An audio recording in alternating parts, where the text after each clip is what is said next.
Welkom terug maats, vandag gaan ons na 'n storie luister met woordjies. Is jy gereed? Kom ons lees. Oom Ollie. Oom Ollie koop 'n oranje hemp by 'n ou vrou oorkant die oord. Hy loop en gaan sit onder 'n groot boom. Op die gras skop 'n seun 'n bal. Die bal hop op oom Ollie se kop oor 'n rot en rol tot by die rots.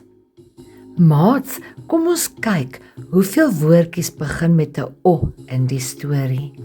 Herhaal elke woord na my. Oom, Ollie, oranje, oorkant,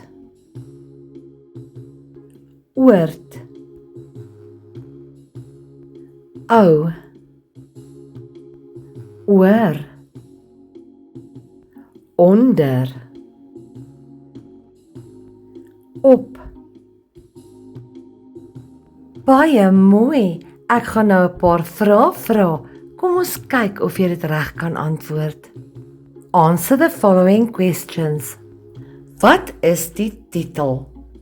What is the title?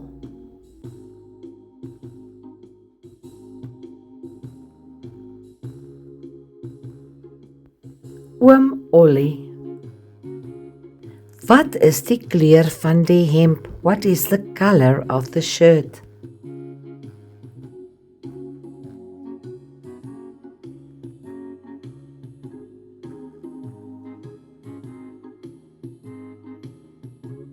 Oranje.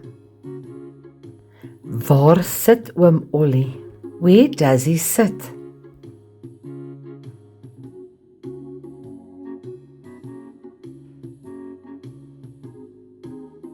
Onder 'n groot boom. Wie skop die bal?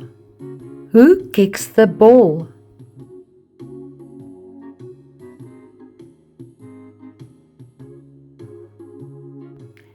'n seun.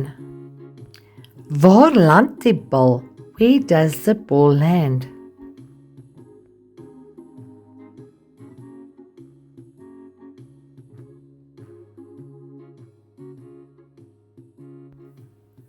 By die rots. Baie dankie almal, julle het mooi saamgewerk. Thank you for watching this video. Baie mooi maats, ek is trots op julle. I'm so proud of you. Please don't forget to like, share and subscribe. Until next time, have a very blessed day.